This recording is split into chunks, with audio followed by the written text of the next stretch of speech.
جدید دنیا میں جہاں انفارمیشن کی بھرمار ہے اور ڈائریکٹ دھوکے کا سامنا ہوتا ہے، اندرونی سکون اور اطمینان بہت سے لوگوں کی خواہش بن چکا ہے۔ دماغ جو مشکل لمحوں میں وحشی گھوڑا بن چکا ہے اور زندگی میں تناؤ، پریشانی اور بے سکونی پیدا کرتا ہے۔ لیکن وہ بھی ہیں جنہوں نے اپنے خیالات کو کنٹرول کرنے کا فن حاصل کر لیا ہے، اپنے آپ پر طوفانوں میں بھی اطمینان پایا ہے۔ ان افراد نے اپنے خیالات کو سمجھنے کا راستہ دریافت کر لیا ہے۔ ایک دن ایک پریشان نوجوان ہیرو، اس کا دماغ پریشانیوں سے ہر وقت بھرا رہتا تھا۔ اس نے ایک ماسٹر زین کے بارے میں سنا جو بلند پہاڑوں میں ایک بستی میں رہتا تھا۔ ماسٹر زین کو اندرونی کنٹرول اور زندگی کی بدلتی ہوئی موجوں میں ہر وقت سکون حاصل کرنے کا تجربہ حاصل تھا۔ مختلف پریشانیاں لے کر لوگ ماسٹر کی رہنمائی حاصل کرنے آتے۔ ہیرو نے بھی اپنے ذہنی سکون حاصل کرنے کے لیے ماسٹر کی رہنمائی کے لیے سفر شروع کر دیا۔ جب وہ ماسٹر زین کے پاس جا رہا تھا تو ہیرو کو ارد گرد نیچر کی خوبصورتی نے مو لیا۔ کیا ہی خوبصورت سما تھا۔ خوشگوار ہوا میں پھولوں کی خوشبو دل و دماغ کو تازگی دے رہی تھی۔ ہیرو ماسٹر زین کے سامنے ادب سے کھڑا ہوا۔ اس نے ماسٹر سے حیرانگی سے سوال کیا، ماسٹر، آپ اپنے دماغ کو کیسے کنٹرول کرتے ہیں؟ اس بے آہنگ دنیا میں کیسے سکون حاصل کرتے ہیں؟ ماسٹر زین ہیرو کے پاس پیار سے بیٹھ گئے اور کہا، دھیان سے سنو نوجوان، دماغ کو کنٹرول کرنا ہوا کی طرح ہے۔ جیسے ہوا بے لگام ہے، کوئی اس کو قابو نہیں کر سکتا۔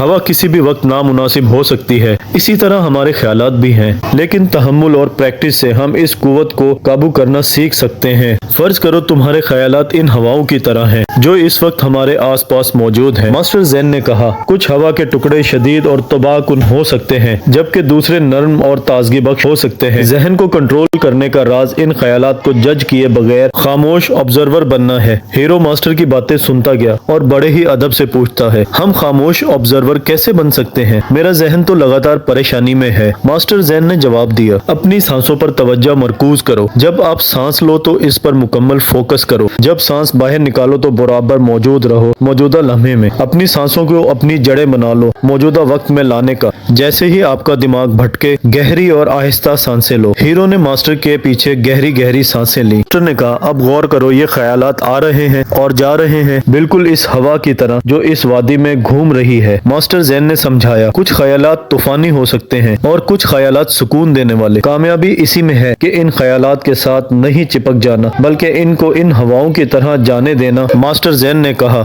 ہمارے خیالات پانی میں موجود موجوں کی طرح بھی ہیں۔ جب کسی تالاب میں موجیں بہت زیادہ ہوتی ہیں تو ہمارا عکس نظر نہیں آتا، اسی طرح ان طوفانی خیالات سے ہماری سوچیں دھندلی ہو جاتی ہیں جو ہمارا صحیح عکس نہیں دکھاتی۔ ہیرو کو ماسٹر زین کی باتیں اچھی طرح سمجھ آ جاتی ہیں کہ اپنے دماغ میں سوچوں کو دبانا نہیں ہوتا بلکہ ان سوچوں کو قبول کرنا ہوتا ہے اور کوئی بھی ججمنٹ نہیں دینی ہوتی ان سوچوں کی وجہ پر، بلکہ جب یہ طوفانی خیالات تھم جائیں تب پوری توجہ سے اپنی صحیح منزل پر لگ جانا ہے۔